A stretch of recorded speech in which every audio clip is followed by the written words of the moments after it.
Lo primero, bienvenidos al último acto, el acto de cierre de las jornadas por el 250 aniversario de Teresa Cabarrús en Carabanchel Alto. En primer lugar, agradecer a la Biblioteca Luis Rosales, que nos han dejado utilizar el salón de actos en los eventos que hemos tenido en las jornadas. Gracias a todos por venir y gracias a Espido Freire por venir a nuestro barrio, a Carabanchel Alto. Placer. A presentarnos la serie sonora Madame Termidor. Supongo que todos conocéis a Espido Freire, pero voy a hacer una breve presentación, breve porque podríamos estar un rato hablando de su currículum, de toda su obra, pero voy a intentar ser breve. Y voy a leerlo para no dejarme nada, que son un montón de cosas. Vale, Espido Freire publicó su primera novela, Irlanda, hace 25 años. Ganó 26 ya. ¿26 ya? Fue en el 98. Pues Y va a hacer ya los 26. Es terrible cómo pasa el tiempo, ha sido un parpadeo. Y de pronto han pasado, pues eso, del principios del 98 ahora ya es la nada, ¿no? O sea que bodas de plata.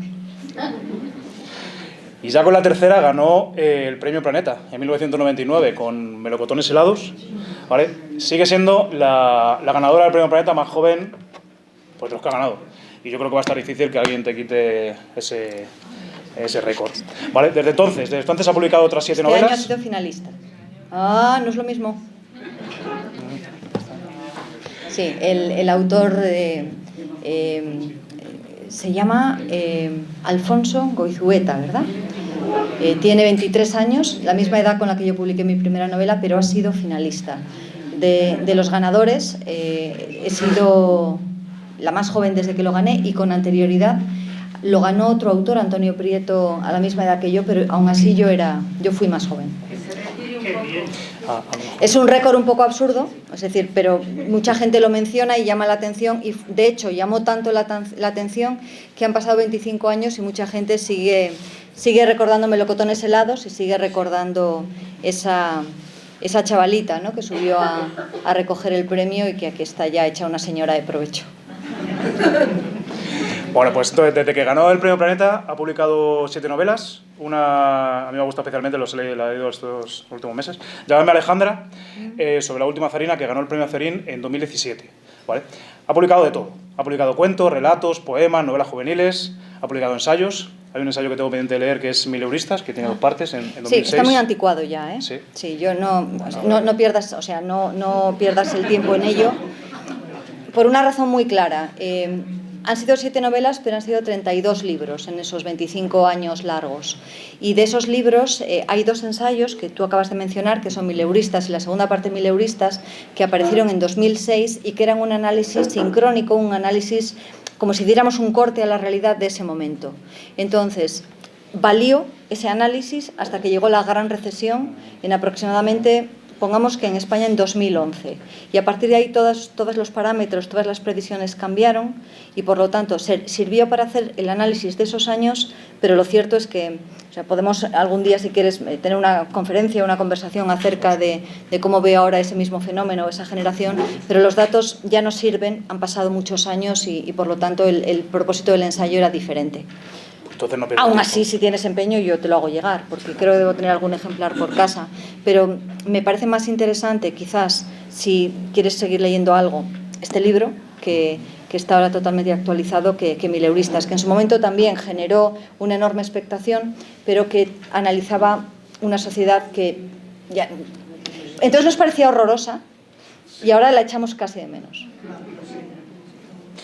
Ha publicado también libros de viajes, biografías como la de Jane Austen, a lo mejor sale en la charla de esta tarde.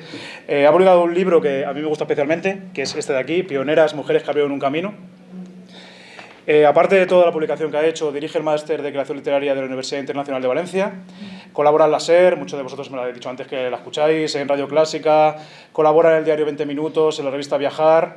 Incluso organiza viajes literarios, como por ejemplo en torno a las figuras de Jane Austen y de las hermanas Bronte. De Henry James, de Karen Blixen, de esa propia novela que tú has mencionado, Llamadme Alejandra, aunque ahora obviamente hemos interrumpido los viajes a Rusia y no sabemos si se volverán a retomar en algún momento.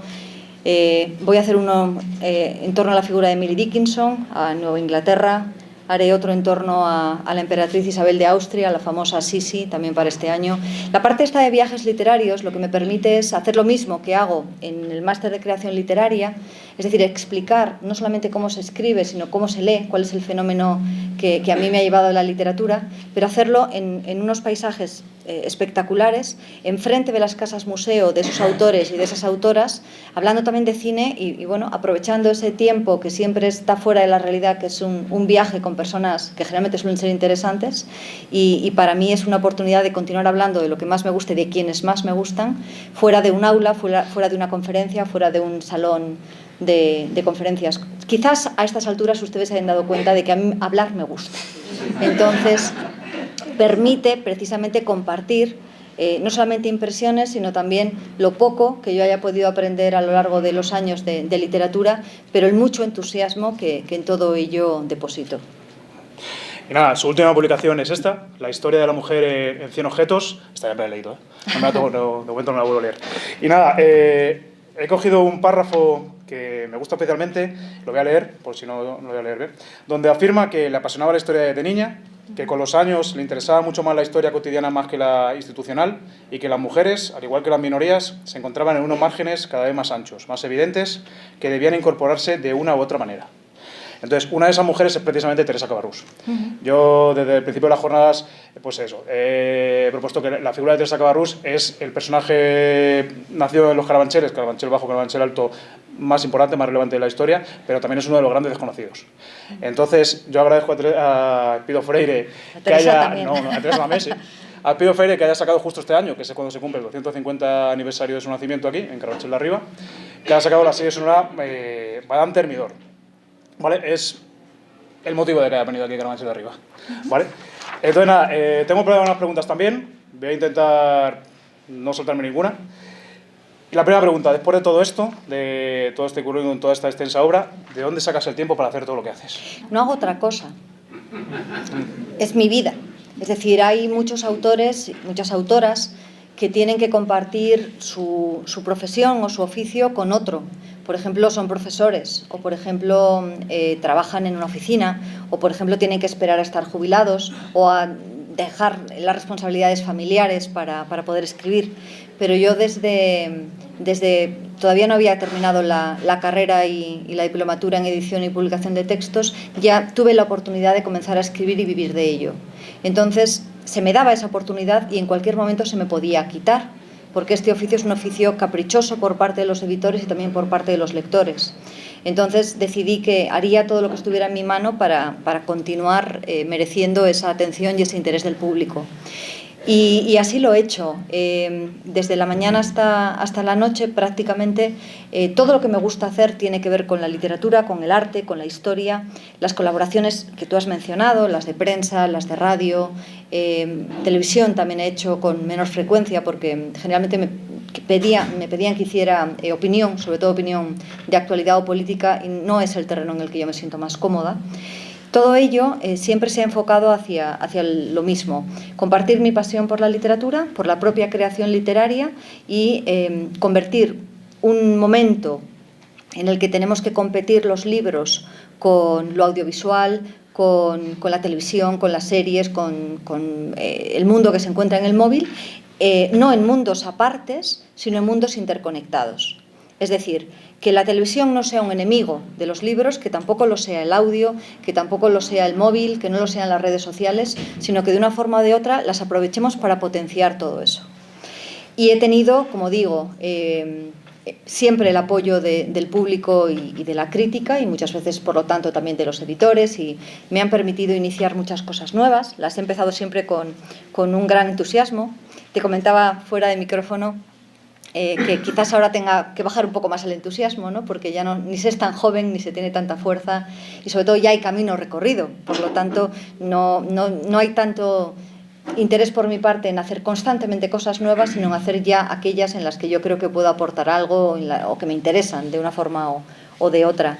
Entonces yo creo que el truco está en haber trabajado mucho, en haber tenido ese apoyo siempre, y en haber tomado muy en serio esa dedicación exclusiva a la literatura.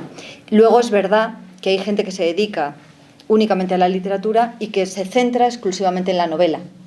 Para mí era importante explorar otros formatos y también otros lenguajes. Hace un momentito he ido a ver, porque hoy me encuentro aquí con dos mujeres muy queridas que ya no están. Una de ellas es Teresa Cabarrús y la otra es Carmen Jódara. Y he ido a ver la pequeña biblioteca de Carmen. Ella y yo nos conocimos cuando éramos muy jovencitas. Ella era la ganadora más joven del Hiperión y yo la ganadora más joven del Planeta, y por lo tanto nos hicieron una serie de entrevistas y de reportajes muy a menudo.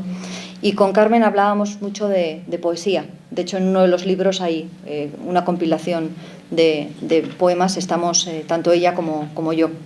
Y el hecho de hablar que nos separaba y que nos hermanaba, tanto en la poesía como en la manera de narrar, en la forma de ver el mundo, ha sido una constante en lo que yo he creído interesante. Aprender de quien hacía cosas diferentes a mí, absorberlo y después devolverlo a través de una obra. Creo que la razón de que llame la atención el que hayan sido tantas cosas es sobre todo que son cosas diferentes.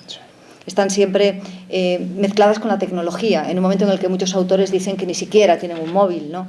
O están mezcladas con el afán por enseñar. Dirijo ese máster que has mencionado y otro en Decor, y todos los años hago cursos de verano en los cuales enseño o bien a escribir o bien el tratamiento del personaje, del narrador, de la novela histórica. Por lo tanto, todo lo que a mí me gusta está contribuyendo a tejer una red. Y en esa red cabe todo lector, todo curioso, todo aspirante a escritor, todo escritor consagrado, todo colega que lo desee. Y más o menos esa es la explicación para todo. Nada, ¿por qué una serie sonora sobre Teresa Cabarrús y no una novela histórica?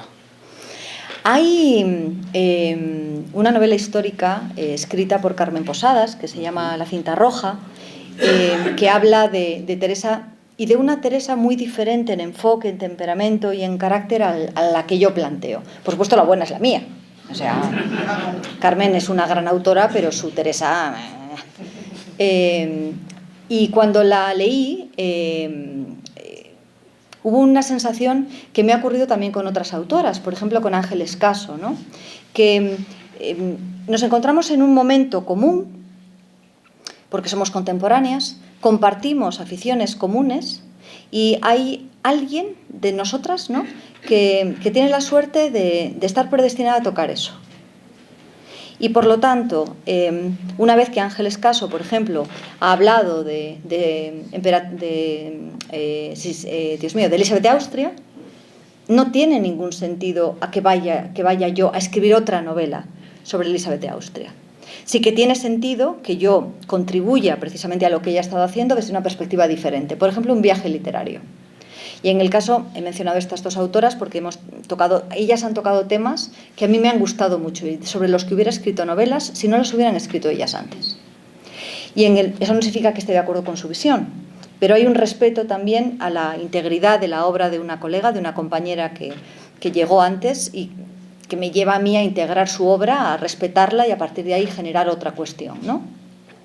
Hay una novela mía que se llama La flor del norte, que es un caso curioso. Habla de una princesa nórdica que se llama Cristina de Noruega, Cristina Högknetotta, está enterrada en Covarrubias, en Burgos, y la historia es fascinante. Y esa historia generó 3 novelas en el mismo año, una mía, otra de Cristina Sánchez Andrade, otra de Jesús Palacios. No fue Jesús Palacios. Ay, ¿quién fue? Otro autor, La cúpula del mundo se llamaba. La novela era una novela histórica centrada en Alfonso X el Sabio. Y el mismo año, sin tener ningún tipo de relación en 3 editoriales distintas, apareció una novela, la mía estaba centrada en Cristina de Noruega y las otras 2 lo incorporaban como personaje secundario. ¿Qué ocurrió ahí? No hubo ningún reportaje, no hubo ningún centenario. Algo se dio que era, en cierta medida, mágico, ¿no? Y en el caso de Teresa Cabarrús, yo estaba muy interesada en su voz, en recuperar su propia voz. Y lo quería hacer de una forma muy distinta a los documentales y también a los escritos, incluso las obras de teatro que había escuchado antes sobre Teresa Cabarrús. Los personajes no pertenecen a nadie, la historia no pertenece a nadie. Cada uno de nosotros podemos darle nuestra propia mirada y nuestra propia visión. Y para mí, Teresa era mucho menos frívola de lo que nos la muestran, era mucho más noble de corazón, era una mujer que en momentos determinados sabía jugar con las armas diplomáticas, pero también con aquello que le permitían en aquel momento a una niña noble, a una muchacha de su condición, que tuvo una belleza deslumbrante y ejerció un atractivo enorme entre quienes la conocieron. Y de hecho hay testimonios de ello, y si no valieran los testimonios, tenemos sus retratos que todavía ahora nos muestran una mujer muy hermosa. Para nuestro canon contemporáneo continúa siendo una belleza. Y ahí me encontraba con una oportunidad, la de generar una atmósfera que escuchen, que les permita meterse dentro de ello con una inmediatez mayor que la de la novela, diferente a la de la novela. Y por lo tanto, el hecho de mostrar distintas escenas sin el compromiso que tiene la novela, ¿no? La novela requiere descripciones, requiere una ambientación muy determinada, que en el caso de Teresa Cabarrús, por ejemplo, se podía hacer perfectamente en otro formato.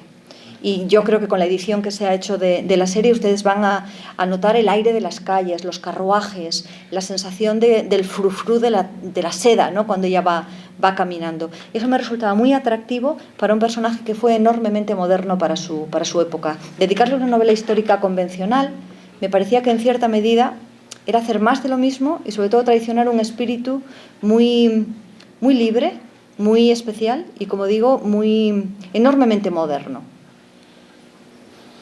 Pues a mí me parece estupendo que has hecho la serie sonora, porque es verdad que es una oportunidad estupenda para poder escuchar a Teresa Cabarrús. Tú escuchas la serie sonora y es que de verdad que te imaginas estás escuchando a Teresa Cabarrús. Entonces, si te parece, vamos a escuchar el primer capítulo. Son 10 episodios que duran entre 15 y 20 minutos. Vamos a escuchar el primero y así pues demostramos... Así juzgan ustedes.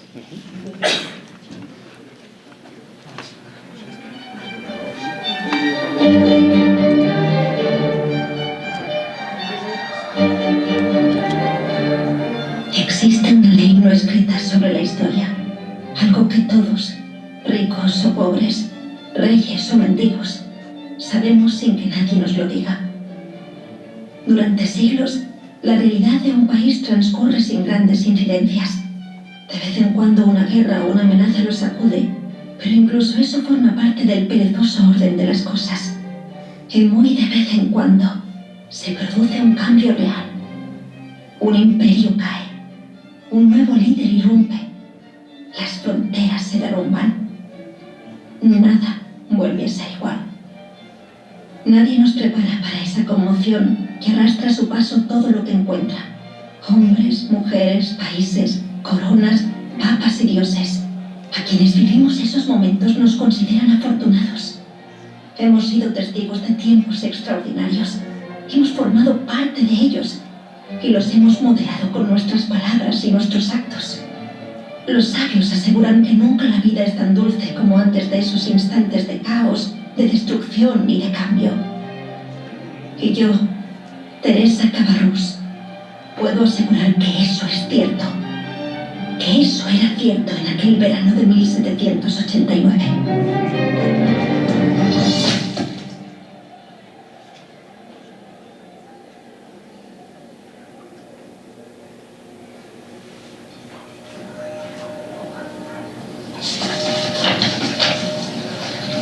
¿Dónde las han colgado esta vez, Lise?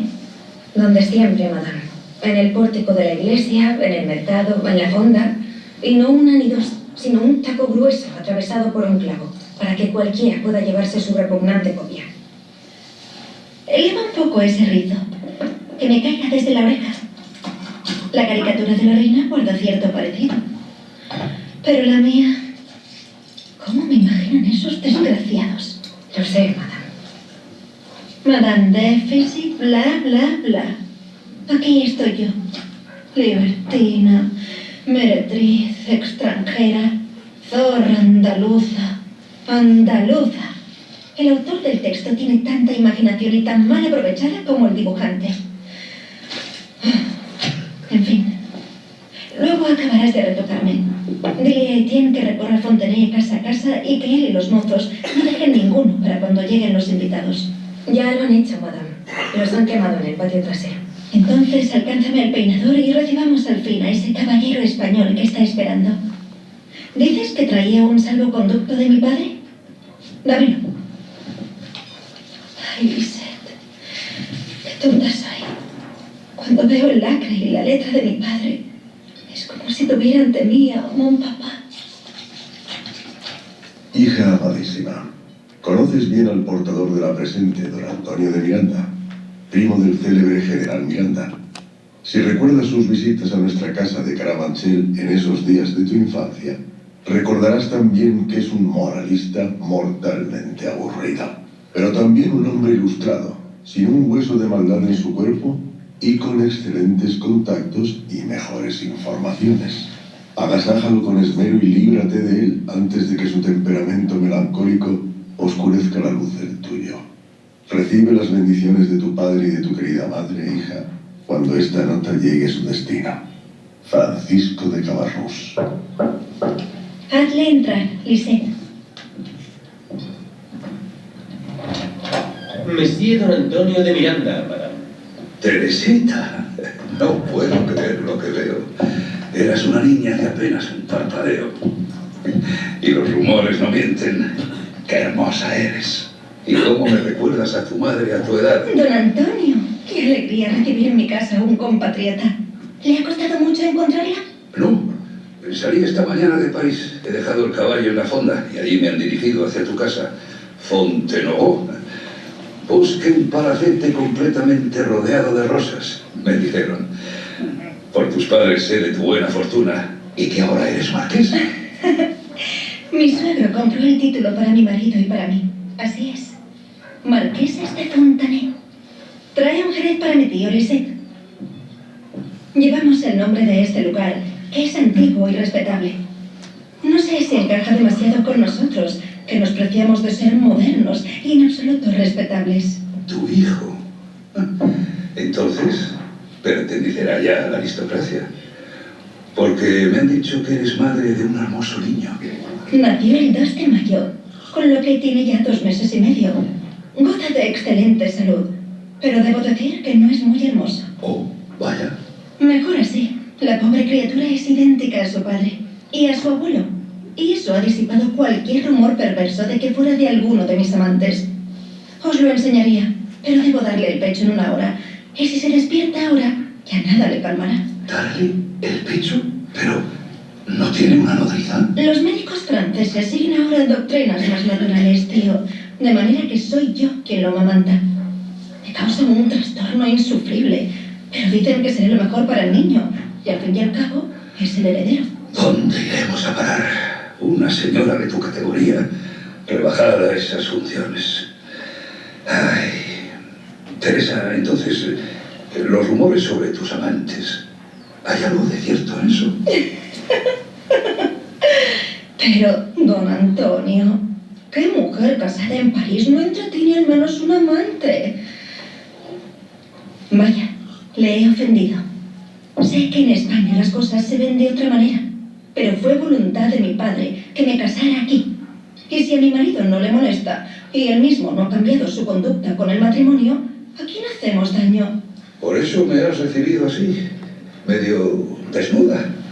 ¿Creías que yo era uno de ellos?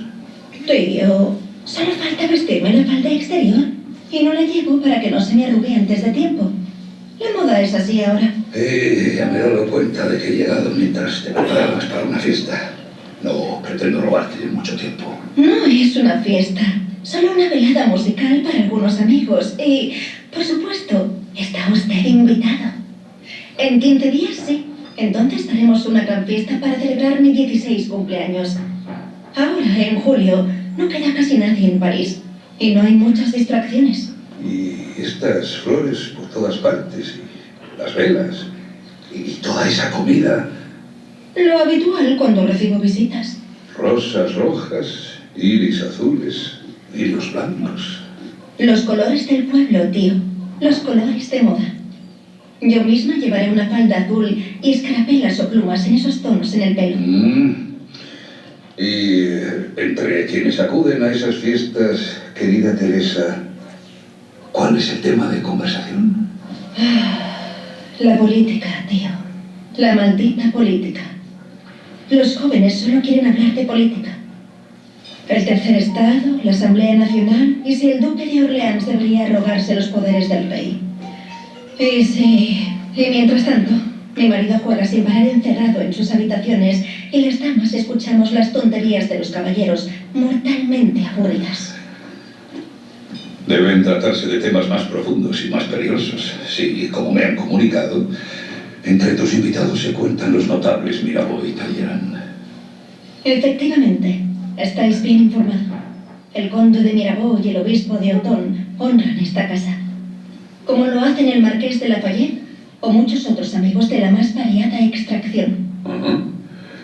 ¿Y te han puesto al tanto esos distinguidos amigos de lo que ocurrió ayer en París, Teresita? Difícilmente podrían, ya que sois el primer invitado que ha llegado hoy a mi casa. Entonces, escúchame bien.